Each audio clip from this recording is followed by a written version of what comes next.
අපිත් එක්ක සම්බන්ධ වෙන හැම කෙනෙක්ම අපි ඉතා ආදරයෙන් පිළිගන්නවා. පහුගිය අවස්ථාවේ අපි ඉගෙන ගත්තා මේ තිබෙන එකිනෙක භෞතික වස්තු අතරේ හටගෙන තිබෙන අන්තර්ක්‍රියාවන්, අන්තර් ආකර්ෂණ බලයන් සම්බන්ධයෙන් නිව්ටන් විසින් ඉදිරිපත් කරපු මතය කුමක්ද?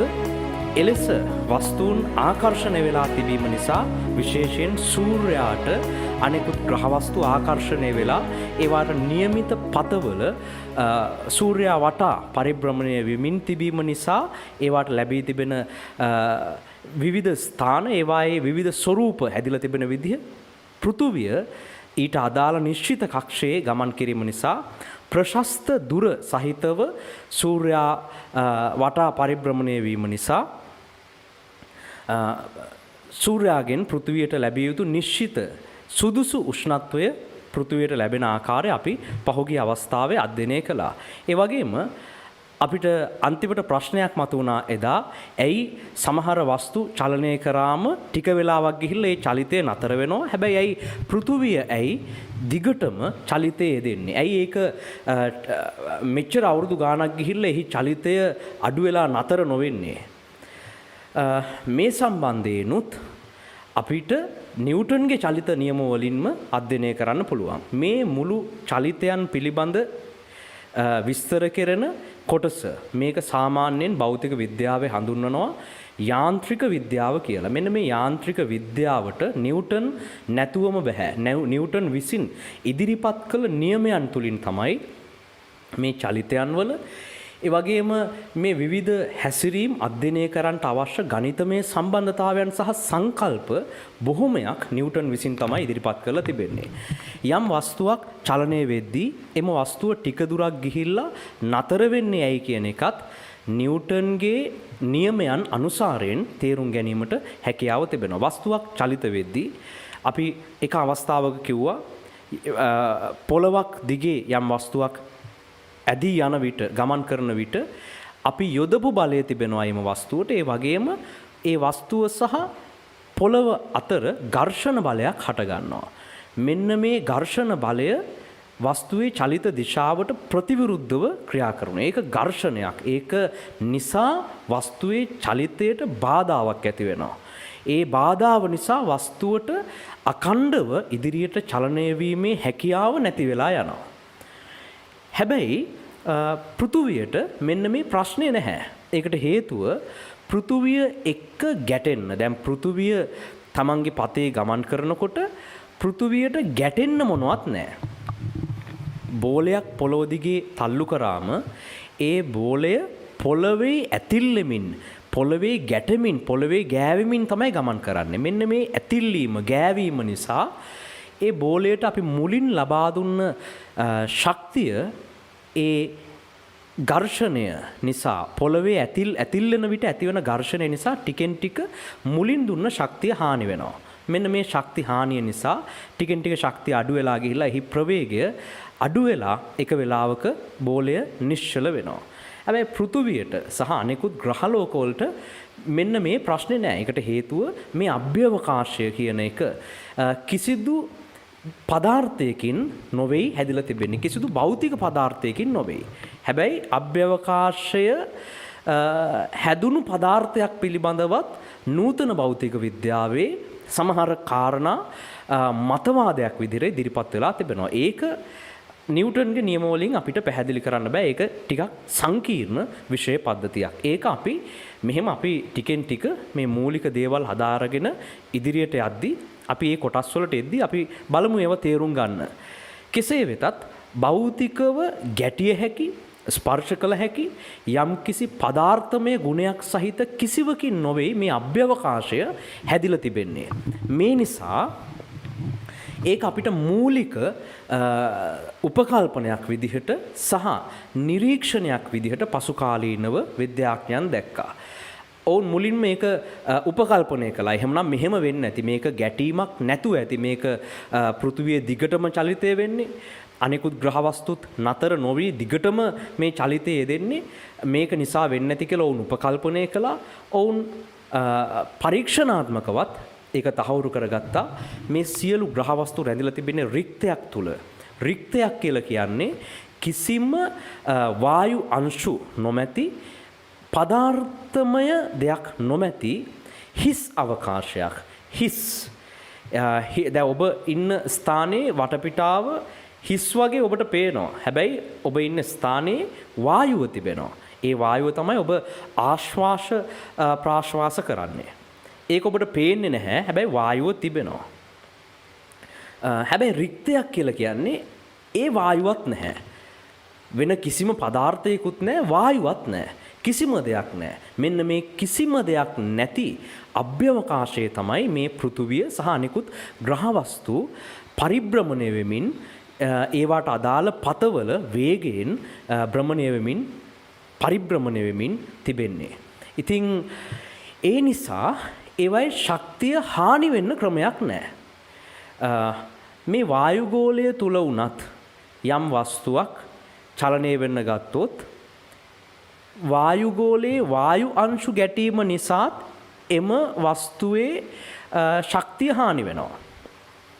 ඒකට උදාහරණයක් තමයි උල්කාපාතයක් පොළවට කඩාගෙන වැටෙද්දී පෘථුවියේ වායුගෝලයට ඇතුල් වුණු වහාම ඒක අර ආපු ප්‍රවේගෙන්ම පෘථුවිය ඇවිල්ලා වදින්න හැකියාවක් නැහැ. ඒක පහළට එනවා. එනකොට පෘථුවියේ වායුගෝලයත් එක්ක දිගින් දිගට ගැටිලා එම ගැටීම නිසා වායුගෝලයත් එක්ක ඇතිවන ඝර්ෂණය නිසා මෙම උල්කාපාතේ රත් වෙනවා. රත් වෙලා මේක ගිනි ගන්නවා.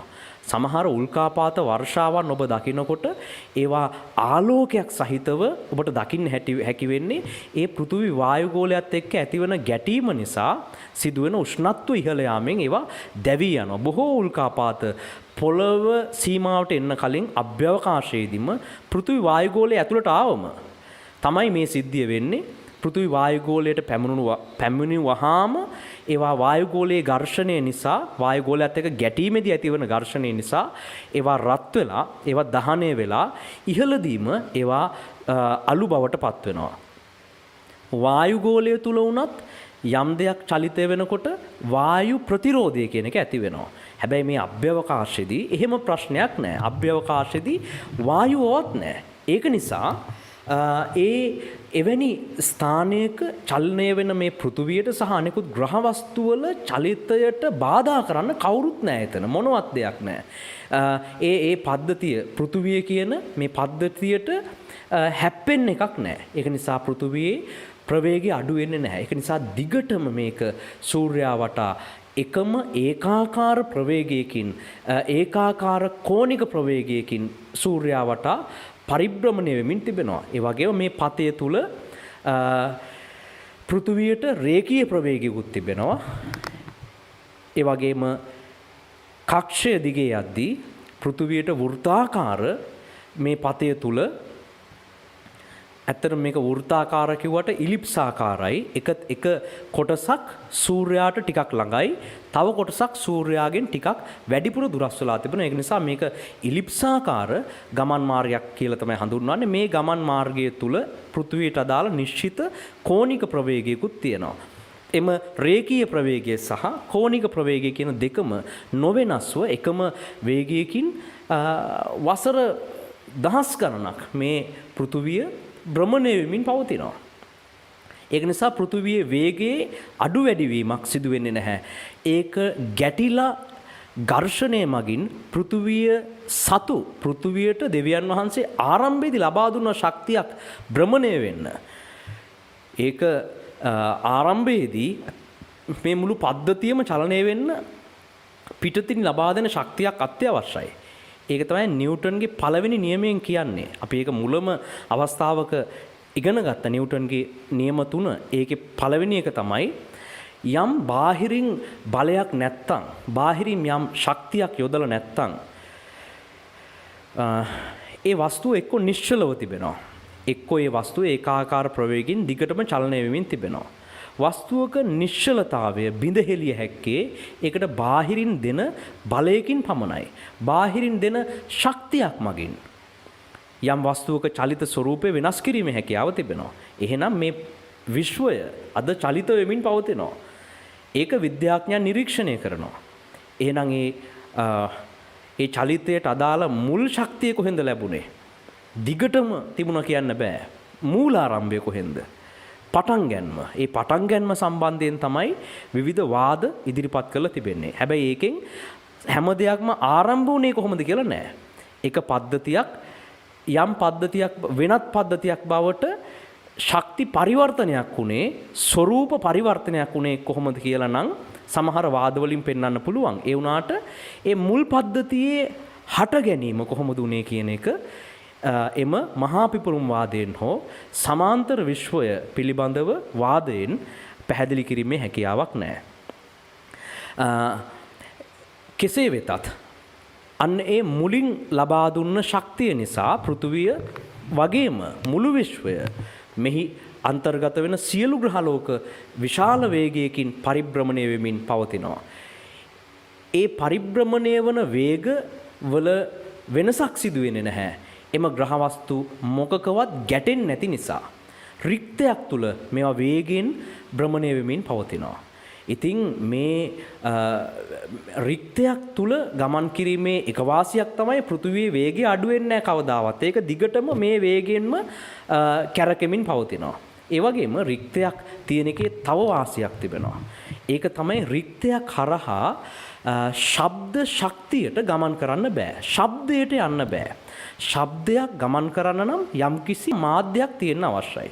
වායුවක් හෝ ජලය හෝ ඝන මාධ්‍යයක් හෝ ද්‍රව මාධ්‍යයක් හෝ වායු මාධ්‍යයක් හෝ කුමන හෝ මාධ්‍යයක් තිබෙන්න අවශ්‍යයි ශබ්දයට එක තැනක ඉඳලා තව තැනක ගමන් කරන්න. දැන් අපි ඉගෙන ගත්තා සූර්යයා සහ පෘථුවිය අතරේ කිසිම මාධ්‍යයක් නැහැ. රික්තයක් තිබෙන්නේ. මේකේ තව වාසියක් තිබෙනවා. ඒක තමයි දෙවියන් වහන්සේ රික්තක මේක තබපු දෙවනි හේතුව තමයි සූර්යාගේ පිපිරීම් වල ඇතිවෙන මහා ශබ්දය පෘථුවියට නොඇසෙන්නට රික්තයක් පෘථුවිය සහ සූර්යා අතරේ දෙවියන් වහන්සේ තැබුවා. හදිස්සියවත් මේ සූර්යා සහ පෘථුවිය අතරේ යම්කිසි මාධ්‍යයක් තිබ්බනම් වායු මාධ්‍යයක් හෝ මොනවා හරි මාධ්‍යයක් තිබුණා නම් මොකද්ද වෙන්නේ? සූර්යාගේ ඇතිවන අති විශාල පිපිරීම් වල ශබ්දය පොළවට ඇහෙන්න පටන් ගන්නවා. ඒක පොළවේ ඉන්න මිනිස්යන්ට මහා කන්දොස් ක්‍රියාවක් වෙනවා. ඒ ශබ්දය අහගෙන ඉන්න බෑ. පරමාණුක පිපිරීම් සිදු වෙන්නේ සූර්යා මත. සූර්යා කියලා කියන්නේ පෘථුවිය වගේ දහස් ගුණයක් විශාල මහා දැවැන්ත තාරකාවක්. ඒ තාරකාව මේ අවුරුදු දහස් ගණනක් තිස්සේ එළිය විහිදුවන්නේ නිකන් නෙමෙයි. ඒක තුල ක්‍රියාත්මක වෙන පරමාණුක අන්තර් ක්‍රියාවන් වලින් පරමාණුක පිපිරීම් වලින් තමයි මේ න්‍යෂ්ටි බිඳහෙලිලා ඇතිවෙන පරමාණු පිපිරීම් වලින් තමයි මේ අධික ශක්තිය අධික ආලෝකය අනෙකුත් ග්‍රහලෝක වෙතට මුදාහරු ලබන්නේ. අපිට මේ එළිය පේන්නේ මේ ඉර එළිය පේන්නේ මේක නිකන් ලයිට් එකක් දැම්මා වගේ එළියක් නෙමෙයි. සූර්යා මත නිරන්තරයෙන්ම හැම මොහොතකම හැම තප්පරයකම මහා පරමාණුක පිපිරීම් සිදු වෙනවා. හරියට පරමාණු බෝම්බ බිලියන ගාණක් එක විට පුපුරනවා වගේ තමයි. මේ සංසිද්ධිය නිරන්තරයෙන් සූර්යා මත සිදු වෙමින් පවතිනවා.